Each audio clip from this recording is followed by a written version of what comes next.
C'est-à-dire que tous ces cercueils, c'est mes petits bébés. Voyons voir l'intérieur de ce corbillard. Et c'est un des événements les plus importants d'une vie, quoi. Enfin, on y passera tous, quoi. Donc voilà, Alors, à quoi ça ressemble? Il y a des fois des petites bagarres, des accros, des choses comme ça.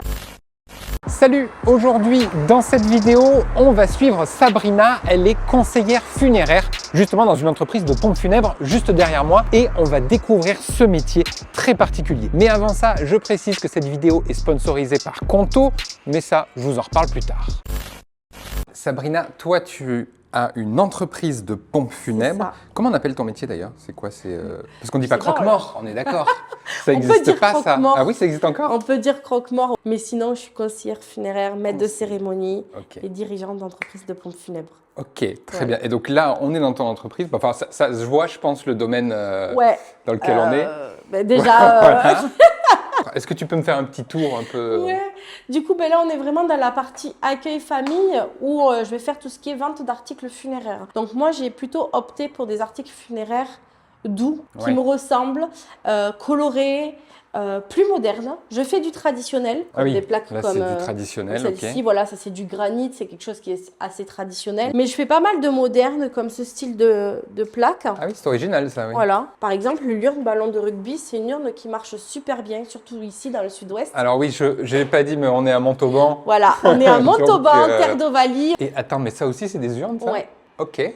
Alors ça, ce sont les urnes Maison de l'Agré et ils ont élaboré une gamme enfants. Parce qu'il faut savoir que pour les enfants, il n'y a pas grand-chose, très peu de choses. Ah oui, et je trouve ça dommage parce que malheureusement, ça arrive. Ouais. Et il faut qu'on puisse proposer aussi à ces familles des urnes adaptées et douces. Et voilà, on a ces petites urnes qui sont beaucoup trop mignonnes, je trouve. Oui, pour un sujet aussi sensible. Ouais, c'est terriblement triste, c'est terriblement délicat, je l'accorde. Mais pouvoir permettre aux familles d'offrir un dernier écrin de ce type, c'est doux et c'est réconfortant. Enfin, je veux dire, ça fait du bien. On va aussi parler de l'éléphant dans la pièce, mais juste là, il y a un cercueil. Exactement. Original. Très original. Avec tout un tas de papillons dessus, de choses comme ça. C'est ça. Donc ça, c'est un cercueil covering qu'on appelle. Comme les voitures. Exactement. Comme les voitures, on propose beaucoup de styles de cercueils différents parce que toujours pareil, pour s'adapter un petit peu à tout le monde et à tous les budgets également. Et ça, justement, ça marche, ça se vend. Enfin, tu vois, est-ce que les gens sont prêts à ça aujourd'hui? Il y a des gens qui sont prêts. J'en ai vendu un. Le dernier que j'ai vendu, c'était en décembre. C'était une jeune femme de 35 ans. Ses parents voulaient absolument pas qu'elle parte dans un cercueil lambda. Ouais. Parce que c'était une fille qui était extrêmement solaire, pétillante, très festive, colorée. Et il voulait quelque chose qui lui ressemble. Et je lui dis, mais vous êtes bien tombé ici, quoi, parce qu'on va lui faire des obsèques qui lui ressemblent. Et moi, ça m'émeut de voir des choses comme ça, parce que je sais que c'est unique, quoi, en fait. Ouais, bien sûr. Et je trouve ça chouette. Mais la dernière petite fille que j'ai accompagnée il y a un an maintenant, elle était très fan de Stitch. Donc, on a fait un cercueil Stitch.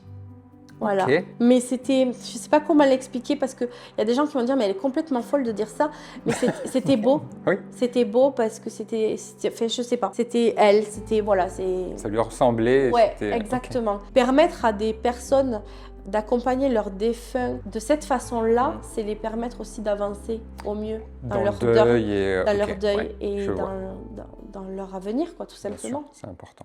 Du coup, là, on arrive dans la deuxième partie boutique, qu'on va avoir de la vente de marbrerie également, qu'on va retrouver dans les cimetières, les pierres tombales, etc. Okay. Et là-bas, c'est l'espace privé, quoi. C'est mon stockage. C'est-à-dire que tous ces cercueils, c'est mes petits bébés. Chacun ses bébés. Hein, voilà, chacun ses bébés. Chacun son secteur. Hein. C'est là où je vais avoir vraiment tout mon stockage de cercueils qui sont rangés par type. Donc là, on va avoir les cercueils crémation jusqu'ici. Et après, tout ça, ça va être les cercueils inhumation. On a les cercueils zingués pour tout ce qui est transport aérien, maladie contagieuse. Ça alors, Donc ça, c'est des cercueils qu'on met à l'intérieur d'un cercueil en bois. C'est si les gens sont malades ou si les maladies extrêmement contagieuses, en effet, ou alors des transports aériens. Question bête, mais les cercueils, ils ont des tailles différentes? Oui. Enfin, je veux dire, moi qui déjà, suis là, tu dois assez le grand, voir. Ok. Donc là, on va être sur un cercueil, on va dire classique, standard, c'est 1m85. Et derrière, tu vois, il y en a un qui dépasse. Ah, Ça, oui, c'est oui, oui, ok. 1m95. Voilà. Mais il n'y a pas longtemps, j'ai enterré quelqu'un qui faisait 2m05. Donc Eh j'ai été ben obligée oui. de prendre, de commander. Bon, là, c'est plutôt sur commande, un cercueil qu'on dit hors cote. Ben ouais. Donc qui sort un petit peu du lot. On s'adapte vraiment à toutes les morphologies, à tout le monde, parce que c'est logique en fait. Oui, bien sûr, Il faut. ouais. Pour les enfants, on a plusieurs tailles différentes parce que il y a les tailles fœtus, 2 ans, 3 ans, 4 ans. Voilà, ils font pas tous la même taille aussi.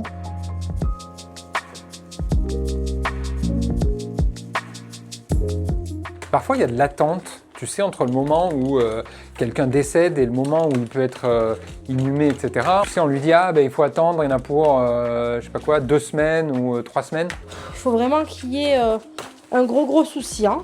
Ouais. En général, pour inhumer une personne, il faut compter les 4 jours. Tout dépend ce que la famille souhaite. On va dire qu'une cérémonie civile, laïque, dans un cimetière, on va être plus disponible rapidement. Contrairement à une cérémonie religieuse, par exemple, où des fois les curés, ils sont tellement pris par le travail. Et oui, il faut aussi qu'eux aient une place. Et les crématoriums, tout dépend du flux d'activité aussi, hein, parce que les crémations, il y en a de plus en plus, mais il n'y a pas de plus en plus de crématoriums. Une crémation, des fois, les délais, c'est un petit peu plus long. Il faut compter 5-6 jours. Suivant les crématoriums, des fois, c'est 10 jours. Ah oui, oui. Après, il y a les circonstances de décès aussi. Les circonstances de décès, du moment que tu as une autopsie, ah oui, tout de tu suite, sais là... que ça va être beaucoup plus long. Ouais. Et il faut compter à peu près, en général, 10 jours ici pour pouvoir enterrer une personne qui a été autopsiée, quoi. Le temps que l'enquête soit terminée, que le procureur nous donne l'accord de procéder à l'inhumation ou la crémation. Il faut savoir que le délai légal en France pour inhumer ou crématiser une personne, c'est 14 jours. Au-delà de ce délai, on peut aller au-delà, mais il faut demander une dérogation préfectorale. Okay. Et c'est pas dit qu'ils acceptent. Il faut une bonne raison. Voilà, il faut une raison quand même. Hein. Très bien. Et comment ça se passe pour les gens, par exemple, qui n'ont pas de famille, qui décèdent Ça, c'est une grande question. Elles n'ont pas de famille. Elles ont personne, il reste plus personne. Qui prend en charge ça? T'es obligé, comme on va pas les mettre dans les fosses communes. S'il n'y a pas de famille, qu'il n'y a pas de revenus, qu'il n'y a vraiment personne, les communes légalement doivent prendre en charge les obsèques. Les communes du lieu de décès. D'accord. Alors, j'aime pas trop utiliser ce nom, mais du coup, ils sont catégorisés dans indigents. Ah oui, c'est le fameux truc, le carré des indigents. Ok, dans les cimetières. Voilà. Ok. Souvent, on a des personnes qui sont sans famille, mais qui ont quand même un peu d'argent de côté parce qu'ils ont des tuteurs. C'est un peu plus simple parce que y a un peu de fonds derrière, donc on sait où on va et voilà. Mais c'est particulier quand on se retrouve seul à des obsèques avec une personne comme ça. T'en as déjà fait toi Ouais. Ok. Où je me retrouve seule avec mes garçons, mes équipes et le défunt, quoi. Tu dis un petit mot quand même. Oui, toujours. Oui. Je sais pas qui était la personne, je sais pas pourquoi ils se retrouvent seuls, mais mon métier c'est de les accompagner dans le deuil, qui qu'il soit. Je sais qu'une fois j'ai accompagné un... C'est compliqué, c'était compliqué un peu aussi, mais j'ai accompagné un pédophile. Ah, oh là, oui, oh là là, oh, purée. Voilà. Qu'est-ce que tu dis dans ces cas-là? On essaie d'adapter nos mots et notre texte, mais après, voilà, on est des... Qu'est-ce que tu veux que je fasse? Je me dois de rester neutre et ça doit être si dur. C'est mon métier. Donc oui, je me retrouve seule avec des personnes, je lis toujours quelque chose, ouais. Et ouais. Donc voilà. Alors, à quoi ça ressemble? Très bien. Ah bah c'est du bois. Hein. Bon oui, là il y a une bâche. Et on le sent. Alors c'est pas une bâche, c'est une cuvette d'étanchéité. Ah oui, parce que alors si on rentre dans les détails, effectivement, le corps lâche des fluides au bout d'un moment. Exactement, donc ça permet de rattraper un petit peu ça. Donc il faut savoir que dans un cercueil, ce qui est obligatoire, ce sont les poignées, la cuvette d'étanchéité, la plaque d'identification qu'il y aura sur le dessus. Et le couvercle. Accessoirement par là. C'est obligatoire aussi quand même. Les vissés. Oui, très bien. Évidemment. Tout le reste après c'est optionnel. Exactement, donc si tu veux mettre un capiton à l'intérieur, c'est optionnel. Ah, tu peux être juste comme ça? Exactement. Ah oui, très bien. Okay. Par exemple, la communauté musulmane, c'est très rare qu'il y ait capiton à l'intérieur du cercueil. Ok. Voilà, parce que eux, ils sont placés dans un linceul, donc un drap blanc, donc ils sont enroulés dans le linceul, et après ils sont positionnés comme ça, même dans le cercueil. Quand ils procèdent à une inhumation, que ce soit au Maroc, en Algérie, en Tunisie par exemple, ils ne sont pas enterrés dans des cercueils souvent.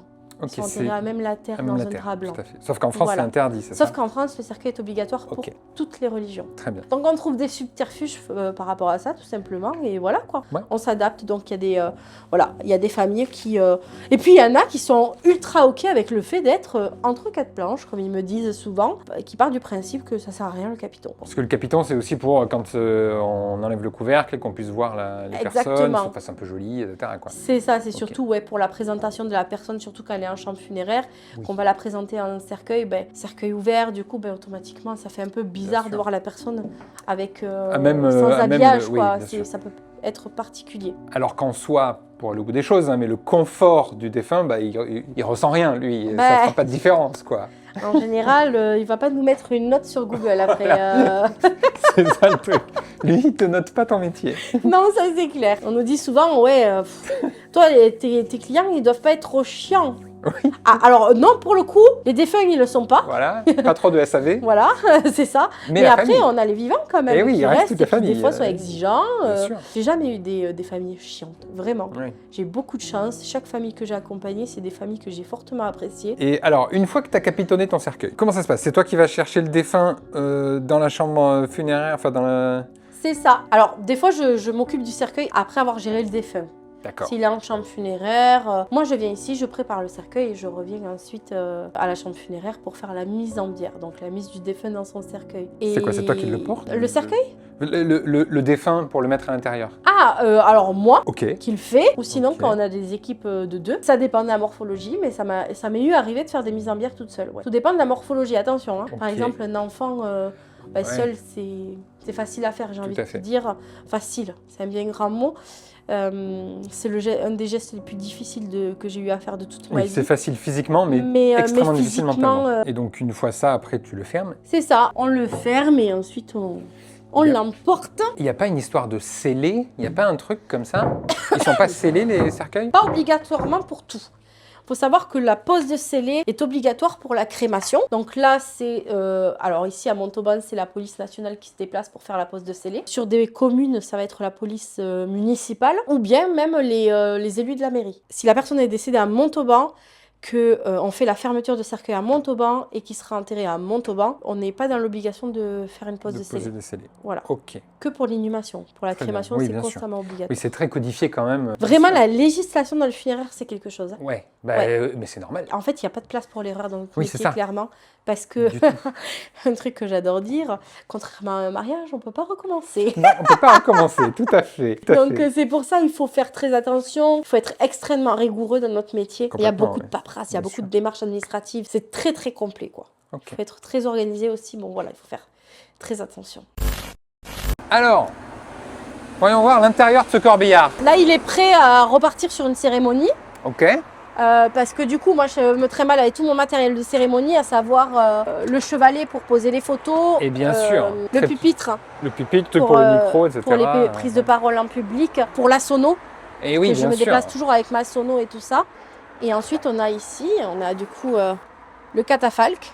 Le catafalque. Voilà. C'est là où va être placé le défunt. Ah oui, ça c'est ton brancard. Ça c'est le brancard, ouais. Et du coup, moi, alors, qu'est-ce qu'il y a sur un brancard? Obligatoirement la housse mortuaire. Ouais, bien sûr. Donc c'est un élément obligatoire. Malheureusement, il y a des familles qui refusent qu'on mette leur défunt dans une poche. Dans une poche, oui, mais c'est obligatoire. Dans un sac poubelle, c'est les mots qu'ils utilisent. Bien sûr. Mais c'est obligatoire. Voilà. Et ça, c'est quand tu vas chercher les morts qui viennent de mourir. C'est ça. Mais en revanche, après, tu peux mettre le cercueil à l'intérieur. Ah oui, après, ça, c'est une question double parce qu'il fait du transport avant mise en bière, donc sans cercueil, et après mise en bière avec cercueil. Ok. Voilà. Très bien. Et c'est réfrigéré, du coup? C'est réfrigéré, exactement. Très bien. Tu sais, il y a beaucoup de mythes aussi autour des corps, enfin des gens qui viennent de décéder, avec tout un truc avec la rigidité cadavérique, ou les spasmes, ou le fait que les sphincters se lâchent, enfin, tout ça c'est vrai? Comment ça... Ok. En fait, ça dépend vraiment des corps. Chaque corps est différent, chaque personne est différente de base. De toute façon, ça arrive que des fois, oui, les sphincters se lâchent, qu'on entend des petits proutes, ça arrive, ça fait partie du jeu. On se dit, ah bah dis donc, il faut dire pardon quand même. C'est particulier quand même. Voilà, il y a des corps qui se rigidifient plus rapidement que d'autres, des corps qui vont rentrer en état de décomposition plus vite que d'autres aussi. Et il y a l'odeur du cadavre. Aussi. Ben après, voilà, il y a des corps qui ont subi des traitements aussi assez lourds et des fois, ben, c'est plus compliqué pour le maintien derrière. Enfin, Mais on s'adapte et s'habitue, j'ai envie de te dire, dans ton métier. En fait, c'est de l'adaptation, mon métier. Oui, c'est ça. Clairement. Tu es obligé de Il n'y a t'adapter pas d'autre mot, quoi. constamment. On s'adapte constamment. Impressionnant, hein. Il y a un autre aspect aussi de ton métier qu'on ne va pas pouvoir voir aujourd'hui, c'est celui de maître de cérémonie. Ouais. Alors on ne le verra pas aujourd'hui, et d'ailleurs on ne le verra pas du tout parce que tout simplement je ne vais pas rentrer avec des caméras au milieu d'une cérémonie. Vous comprenez bien que quand même pour les familles c'est pas hyper agréable. Moi je refuse aussi de le filmer, on s'était mis d'accord là-dessus d'ailleurs. Ouais. Mais ça c'est quand même une énorme partie de ton travail aussi. Comment on prépare une cérémonie? Comment on va pouvoir, tu vois, et puis le ton employé, C'est ça.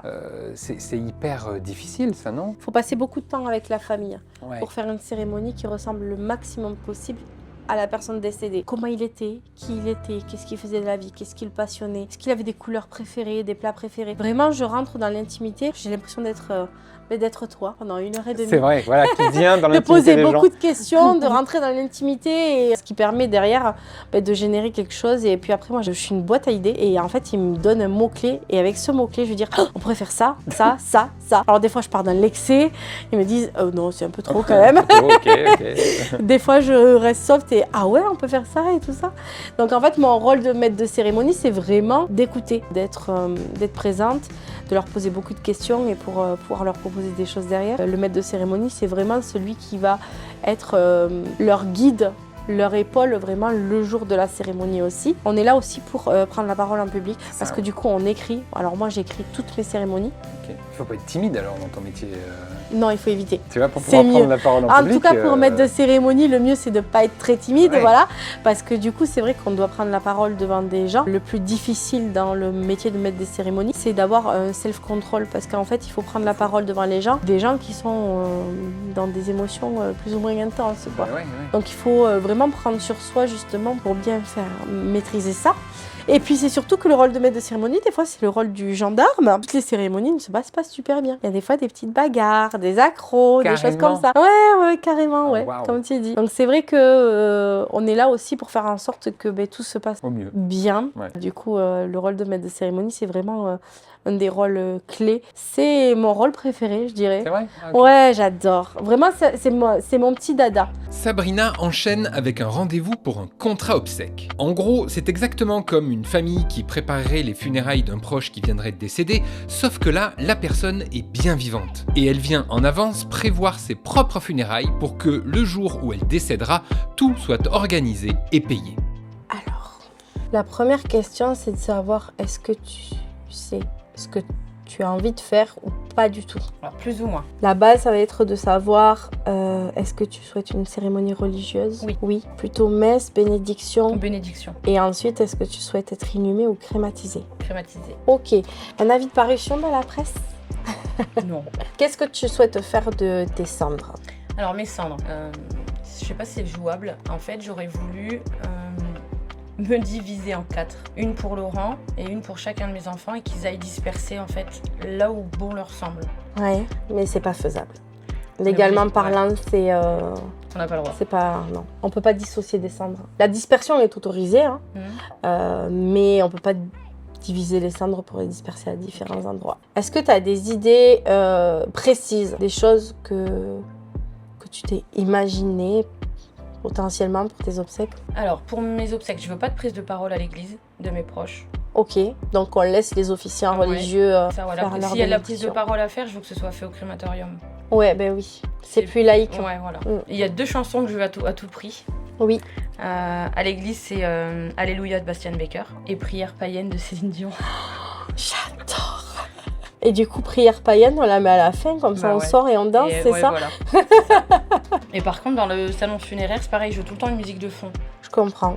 Moi, s'il m'arrive un truc demain, c'est pareil. Je veux toujours avoir de la musique avec moi. Moi, j'ai déjà une playlist sur Spotify. Bon. J'ai playlist entièrement. Mon mari le sait, s'il m'arrive un truc, j'ai ma playlist. Vient le moment où on va choisir le dernier écrin. Donc, en crémation, tu vas avoir le pontia, donc qui est du pain brut, le plus simple. Tu vas avoir celui-là. C'est un cercueil sur lequel on peut rendre des derniers hommages différents. On peut écrire à la craie dessus des petits messages, on peut dessiner, etc. Et c'est très... Je trouve que c'est très symbolique et très fort. Avec la craie, ça me plaît bien. Ah ouais. Celui-là, il plaît de plus en plus. Est-ce que tu souhaites des fleurs? Savoir que c'est une crémation qu'il faut les récupérer après quand même. Alors, je veux un gros bouquet de lys blanc et de rose rouge avec des feuilles d'eucalyptus. Bien. Du coup, là, pour les obsèques complètes, tes obsèques complètes, avec tous les choix, donc la cérémonie religieuse, enfin la totale, on serait à 4 900 €. Ok. Dans le contrat obsèque, le paiement s'échelonne dans le temps, un peu comme un crédit qu'on paye tous les mois. Donc là, sur 25 ans, on est à 28,49 €. Et si tu décèdes avant, du coup, avant que tu aies fini tout ça, c'est-à-dire que en fait, tu arrêtes de payer. C'est pour ça qu'il y a les taux d'intérêt aussi. C'est ça qui est intéressant avec le contrat obsèque. Attention, parce qu'il y a un élément qui fait que ça ne fonctionnera pas, c'est le suicide. Oui. Il faut au moins attendre 1 an avant de Se suicider. Voilà. Non mais c'est fou, hein, c'est terrible à dire, mais c'est comme ça, quoi, c'est vrai. Et après, sur le contrat obsèque, on écrit tout. Ok. Tous les détails. S'il y a des personnes que tu veux pas voir aux obsèques, je sais pas, tout. Ah, ok. On peut tout écrire. Vos volontés. Mais super. C'est super. Normalement, on dit il y a plus J'ai qu'à, plus qu'à mourir. mais je vais éviter. Non, c'est bien parce qu'au moins les enfants, ils ont pensé à rien. Mais déjà, ne serait-ce qu'en parler. On se retrouve avec des familles qui viennent dans notre bureau comme ça et qui disent mais qu'est-ce qu'on fait? Je sais pas. Qu'est-ce qu'ils voulaient? Je sais pas. Faut pas que ce soit un sujet tabou parce qu'on y passe tous, quoi. Ouais. Si Plus ou il y a moins bien un secret brutalement qui est ou pas, divulgué à la terre entière, c'est qu'on mourra tous. Ouais, c'est clair. Ça, c'est Donc, clair. Je peux vivre tous les jours de ma vie sans me dire, et s'il m'arrive ça, qu'est-ce que je vais devenir? Tu vois. C'est fort. Ah oui, c'est incroyable. C'est fort. Hein. On se rend pas compte à quel point c'est compliqué parce que moi, on me fait beaucoup culpabiliser, on me lynche beaucoup dans la profession parce que je communique. Tu parles de la mort. Parce que Ah je ouais. parle de la mort, parce Faut que ça reste que tabou je pour les suis gens. médiatisée, parce que je suis sur les réseaux sociaux, etc. Alors qu'en fait, moi, mon objectif, c'est justement ça, c'est pouvoir informer les gens et leur dire, vous avez le droit de faire ça, vous n'avez pas le droit de faire ci, enfin, et de pouvoir communiquer et mettre en avant quelque chose qui est essentiel. Notre métier est essentiel, on fait partie des Clairement. plus vieux métiers de la Terre, et puis on y passera tous. La mort fait partie de la vie. Alors oui, on dépense de l'argent, on met tout en place pour des naissances, on met tout en place pour des mariages, et la mort. Pourtant, c'est un événement plus compliqué comme événement, mais c'est un des événements les plus importants d'une vie, quoi. Enfin, on y passera tous, quoi. Eh bien, merci beaucoup. C'était ultra intéressant ce rendez-vous, de voir comment ça se passait concrètement. Alors déjà, je ne savais même pas qu'on pouvait faire un contrat obsèque, payer tous les mois, finalement, tu vois, ses propres obsèques, etc., comme un crédit, en fait. Et on peut. Et tout, à ce point-là, tout personnalisé. Je trouve ça fou. En fait, je pense que les gens, à la fois, ils ne le savent pas, mais surtout, la mort est toujours un peu tabou. Très Donc, tabou. parler de la mort de son vivant, sa propre mort, c'est toujours tabou dans la société Ouais. en France. Ça, je suppose que tu le vois, tu le ressens. Je le ressens, mais en fait, la mort, c'est quelque chose qui fait peur. Et Oui. tout ce qui fait peur, on n'en parle pas. Oui. Là, dans le showroom que tu as, Ouais. finalement, il n'y a pas beaucoup de cercueils. Non. Comment ils choisissent leurs cercueils? Alors, c'est vrai que voir un cercueil, ça peut choquer des personnes. Donc, je me suis dit, voilà, en fait, il y avait cette alternative du showroom virtuel. Donc, en fait, moi, mes familles choisissent leur cercueil sur un écran. Donc, du coup, là, on est sur un showroom virtuel, exposition virtuelle du cercueil. Donc, on va avoir la crémation, l'inhumation. L'inhumation. Oui, celui-là, là, celui qui est tout en bas, c'est le cercueil classico, celui-là. Alors, celui-là, oui. Ouais, ça, on va c'est dire le que standard, c'est vraiment l'entrée de gamme entrée de pour gamme, quoi. l'inhumation, 4 planches etc. et c'est réglé. Exactement. On a celui-ci, c'est toujours pareil, c'est un peu la même forme, c'est la forme parisienne qu'on appelle. Ok, c'est quoi? C'est Un peu plus travaillé. C'est la forme en... Ouais, c'est avec le couvercle plat en fait, la Ah, forme avec le parisienne. plat, ok. Et après, tu as la forme tombeau avec le couvercle bombé comme ça. Celui-ci avec les poignées en corde, Ah, qui est ouais. original. Et celui-ci, Un alors truc la de bateau. particularité, c'est mon showroom Colors, Ah ouais. où on peut choisir Oh, waouh. On les dirait qu'on est dans les couleurs Sims, un de peu. cercueil. Ok. Exactement. Toi, c'est quoi? T'as un préféré, toi? Ah ouais. Ah ouais? Moi, si demain je viens à décéder, je veux ce cercueil. Celui-là? Le Ok, un peu lilas. mauve, lilas. Ok. Ah ouais. Et du coup, toi, tu prendrais quoi, Ludo? Moi, je prendrais quoi comme couleur? Le vert foncé, là, il était joli aussi, comme ça. Et il classe, On celui-là. est il d'accord, classe. ça c'est très très classe. Ouais, celui-là, il est classe. Ça c'est vraiment très classe. Le vert émeraude comme ça. Vert émeraude, très bien, ça. Très cool. Ouais, c'est sympa aussi d'avoir le showroom comme ça. Dites-moi dans les commentaires quel cercueil... Quel cercueil vous aimeriez? Ici, tu n'as pas de chambre froide pour conserver les corps. Ici, j'ai pas de chambre funéraire. Pour la simple et bonne raison que j'avais pas le budget pour ça. Oui, pour l'instant, peut-être un jour. Exactement, c'est tout ce que je me souhaite, vraiment. Mais du coup, après les corps, il faut les embaumer, tout ça. Ça, c'est pas... C'est ça. Alors ça, c'est pas moi non plus. Ça, ce sont des thanatopracteurs. Donc, c'est un métier vraiment à part entière. Et eux, ils s'occupent de tout ce qui est les toilettes, retrait de pacemaker et soins de conservation. Je travaille avec une thanatopractrice, moi, parce que j'aime bien féminiser les équipes. Je trouve ça très chouette. Qui s'appelle Marina, qui est une thanato exceptionnelle. Et du coup, quand j'ai un décès, je m'occupe de faire le transport de corps. Je ramène le corps dans un laboratoire parce qu'ils pratiquent les interventions dans des laboratoires habilités. Et je l'appelle, je lui dis voilà, j'ai un corps, j'aurais besoin d'un soin de conservation. Et puis, si elle est disponible, elle vient de suite. Sinon, on cale une heure et une date pour faire ça. Et puis voilà. Et d'ailleurs, si jamais ça vous intéresse, le métier de thanatopracteur, dites-le en commentaire et peut-être qu'on ira découvrir ça. Là, toi, tu dois aller passer chez la fleuriste avec qui tu travailles, c'est ça? C'est ça, pour commander un bouquet de deuil, ouais. Et tu m'as dit qu'on y allait en corbillard. C'est ça. Incroyable. Ça va? Oui, ça va aller. Il n'y a personne dedans. Si je suis pas à la place du mort, ça me va, perso. Premier tour en corbillard de ma vie. Ouais. Alors? Préciser. Écoute, ça ressemble à un van en fait, un Vito classique. On est d'accord. Toi, qu'est-ce qui t'a mené à faire ce métier, à te dire j'ai envie d'être conseillère funéraire, tu vois? Comment on tombe là-dedans, quoi?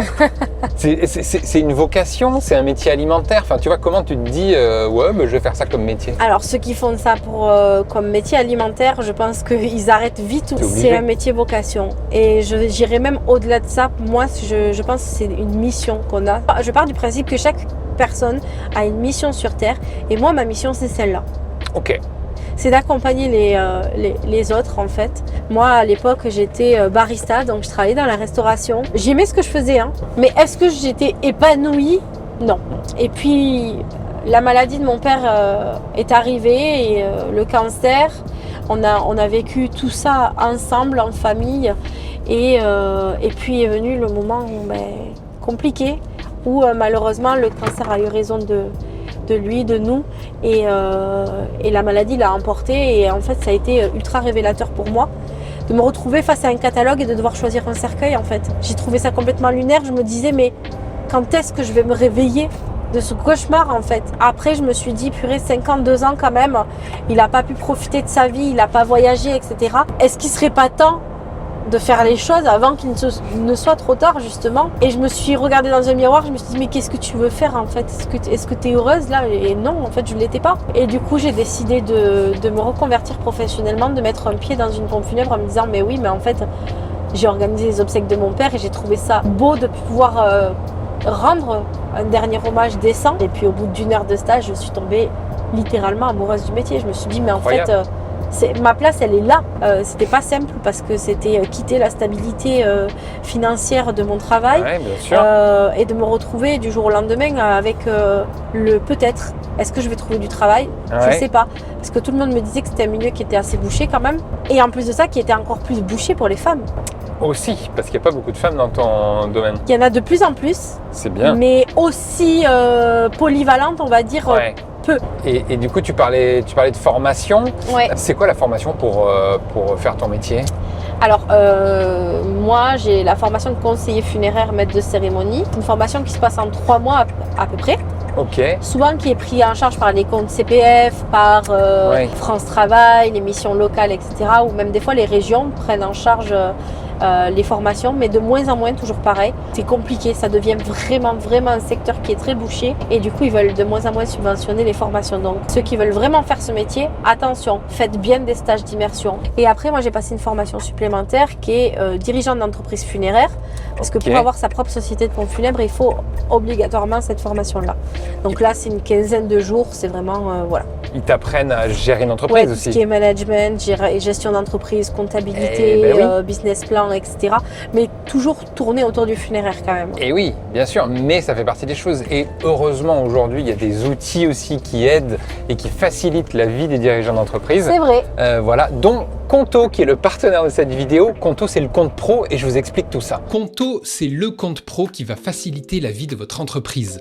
Que vous ayez une TPE, une PME, une auto-entreprise ou autre, vous savez à quel point l'administratif, c'est relou. Et c'est là que Conto va vous aider. D'ailleurs, pour rester dans le thème de la vidéo, avec Conto, vous allez pouvoir, vous le verrez, enterrer la facture papier. En plus d'être un compte pro avec des cartes bancaires, des virements, la possibilité d'avoir plusieurs comptes pour gérer l'argent de votre entreprise, Conto a tout un tas de fonctionnalités qui simplifient la vie. Par exemple, à chaque dépense, il vous suffit de prendre en photo le ticket de caisse ou de rattacher la facture qui correspond et c'est réglé. Tout est lié pour la comptabilité avec la détection de la TVA automatique. On peut aussi créer des notes de frais, des indemnités kilométriques, utiliser les outils de gestion de trésorerie et surtout, ils sont déjà prêts pour la facturation électronique qui va devenir obligatoire pour toutes les entreprises d'ici septembre 2026. C'est ultra simple, ça se fait en 2 clics et avec la facturation électronique, tu sais exactement quand elle a été envoyée, ouverte, payée, encaissée et ça simplifie ta comptabilité puisque le rapprochement des lignes comptables se font automatiquement. Et la facturation électronique est incluse dans tous les forfaits en illimité. Bref, pour utiliser Conto depuis de nombreuses années avec ma boîte, avant même qu'ils deviennent partenaires de la chaîne, je peux vous dire que c'est le compte pro parfait pour les entreprises. Donc si ça vous intéresse, je vous mets un lien en description et avec le code LUDOB3M, vous bénéficiez, si vous êtes un nouveau client, de 3 mois pour tester gratuitement le compte pro Conto jusqu'au forfait Smart. Toutes les infos et les conditions sont disponibles en description.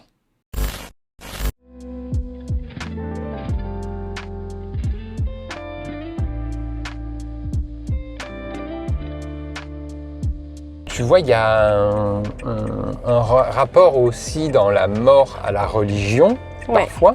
Ouais. Est-ce que ça se passe différemment selon les religions? Tu vois, je pense aux 3 grandes religions qu'on connaît, le catholicisme, le judaïsme et l'islam. Tu vois, tu peux faire tout. Comment ça se passe là-dessus? Il faut savoir que les pompes funèbres ont fait toutes les religions. Quand on passe le diplôme de conseiller funéraire, on est formé justement aux différents rites et religions. Et c'est vrai que du coup, on est amené à enterrer tout le monde.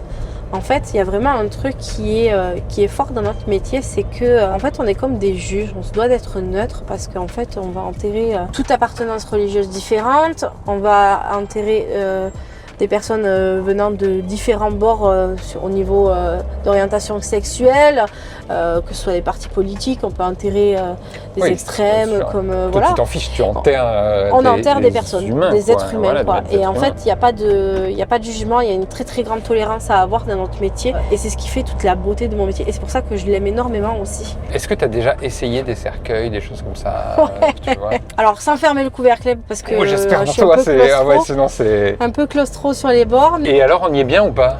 Et ça va, franchement, c'est pas... Non, c'était pas mal. Et tu sens aussi justement l'évolution des choses, par exemple, tu sais, tu parlais de la crémation, ça se fait de plus en plus, tes pratiques aussi autour de la mort évoluent, tu vois. Exactement. Il y a de plus en plus de crémations. En 2018, on était à peu près à 33% de crémation. Alors qu'aujourd'hui, on est plutôt à 46%.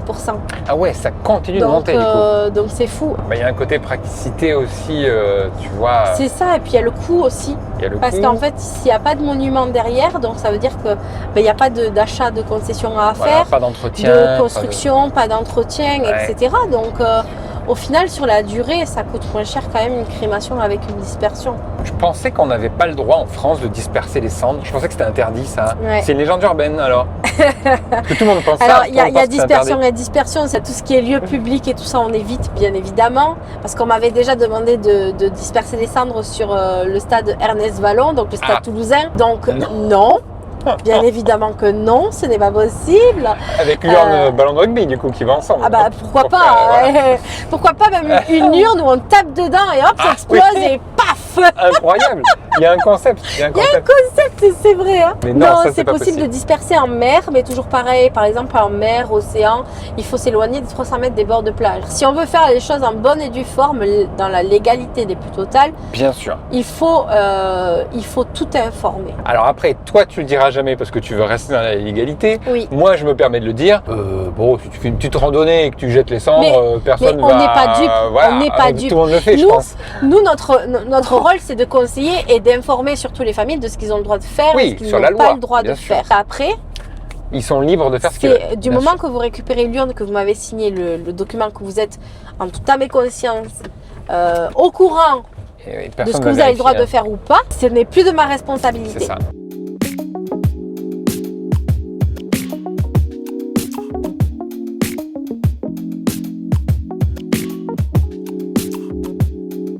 Tu as un métier quand même donc qui est particulier puisque Ouais. tu es au contact de la mort. Toi déjà, comment tu le vis? Tu vois, est-ce que, parce que quand on rentre chez soi, est-ce qu'il y a un côté de la journée parce que tu as côtoyé des morts toute la journée, etc. Tu vois, c'est pas lourd, c'est pas déprimant. Comment tu le vis ça? Ah, que Question répondre piège. à ça? Ouais, c'est dur. Question piège. Comment je le vis? Écoute, je le vis bien.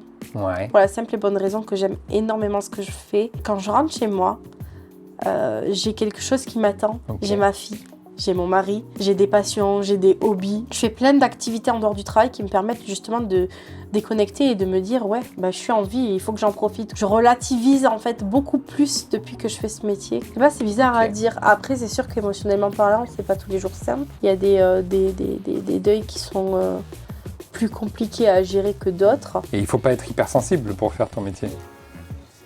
T'es malin, hein? Parce qu'on Ouais. en a parlé en off. Ouais, c'est ça. Et tu m'as dit que tu étais hypersensible. J'ai toujours eu une sensibilité décuplée par rapport aux gens qui m'entourent. Je ressens les choses toujours plus fort, etc.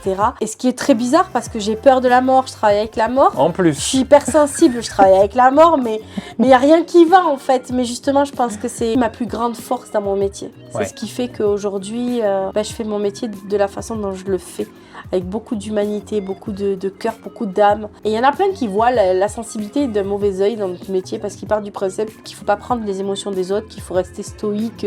Moi, je pense pas. Notre métier, c'est un métier d'humanité. C'est même impossible de rester C'est impossible. une pierre tombale, justement, tu vois.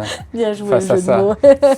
Non, c'est vrai que c'est impossible. Puis moi, ça m'arrive de pleurer. Alors, attention, il y a pleurer et pleurer. Je me roule pas par terre, je hurle pas ou autre non plus. Mais ça m'arrive d'avoir les yeux qui pétillent ou d'avoir une petite larme qui coule doucement. Je me dis, j'ai pas réussi à la retenir celle-là.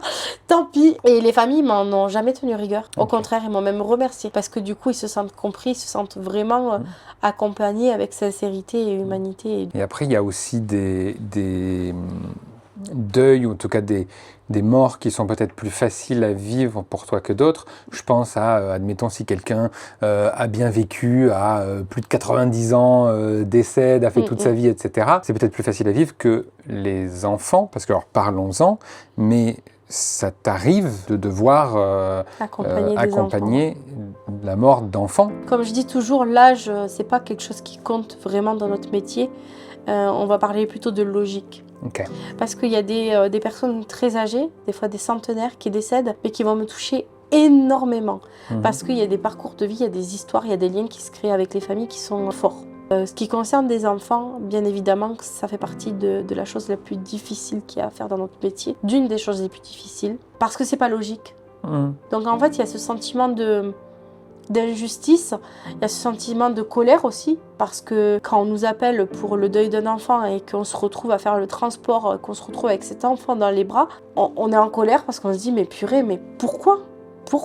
Ouais, bien sûr. Et donc c'est pas simple, surtout quand on est maman, hein, comme moi, je suis maman d'une petite fille de 6 ans, et c'est vrai que le transfert il se fait automatiquement, quoi. Mais c'est obligé, oui, bien sûr. Et ça t'est arrivé, du coup, déjà, pour l'instant, Ouais, ça m'est arrivé à d'accompagner. plusieurs reprises, malheureusement, d'accompagner des parents endeuillés, des enfants qui venaient de décéder. La toute première avait 2 ans et demi.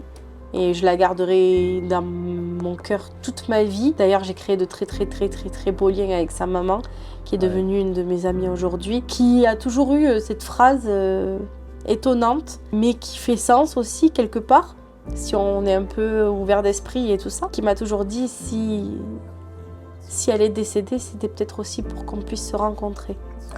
C'est beau, fou. ouais. On se dit, mais qui dit ça, quoi, en fait, je sais pas, mais ils viennent de perdre leur petite fille, ils viennent de vivre la plus terrible des épreuves, mais ils arrivent à en dégager quand même quelque chose de positif.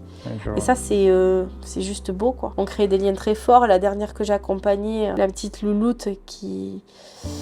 5 ans et demi. Oh. Voilà, 5 ans et demi, ça a été très fort aussi, ça a été très fort, ça a été des sentiments décuplés, ça a été des moments d'une intensité totalement folle. Et des fois on se dit mais c'est irréel, qu'est-ce qu'on est en train de vivre? Des fois je me dis mais pourquoi je fais ce métier quoi?